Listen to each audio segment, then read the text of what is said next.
అనిపిస్తుందో లేదో నాకు భయం వేసి ఒక మాట నేను చదివినప్పుడు విన్నప్పుడు భయం వేసింది. ఆ మాట ఏంటి చెప్పిన, బైబిల్లో దేవునితో సమానముగా పోటీ పడినవి 2 ఉన్నాయంట.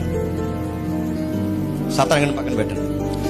బైబిల్లో దేవుడితో సమానముగా పోటీ పడినవి 2 ఉన్నాయి. దేవుడే స్వయంగా చెప్పాడు. ఆ విషయంలో జాగ్రత్త. ఒకటి, నాకు సిరికి దాసులు ఉండదు. ఏంటంట? నాకు సిరికి దాసులు ఉండదు. నెక్స్ట్, మీ కడుపే చెప్పండి మీ దేవుడు. దేవుడితో ఎగ్జాక్ట్ తూకం వేసిందేంటి? సిరి.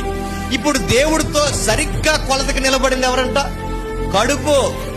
మీ కడుపే చెప్పండి మీ దేవుడు. అంటే ఎంత భయంకరంగా అంటే దేవుడినే యామరపాటుగా పక్కకు తోసేసేది. ఒకటి ధనము, 2 చెప్పండి తిండి. ఈ 2 విషయాలు అవసరమైతే చచ్చి మానేస్తారు, అవసరమైతే ఈ 2 విషయాల్లో దేవుడిని వదిలేస్తారు, అవసరమైతే ఆత్మీయ జీవితాన్ని వదిలేస్తారు, అవసరమైతే డబ్బు, ఫుడ్, ఈ 2 విషయాల కొరకు ఎంత తెగజారుడు పనైనా చేస్తారు.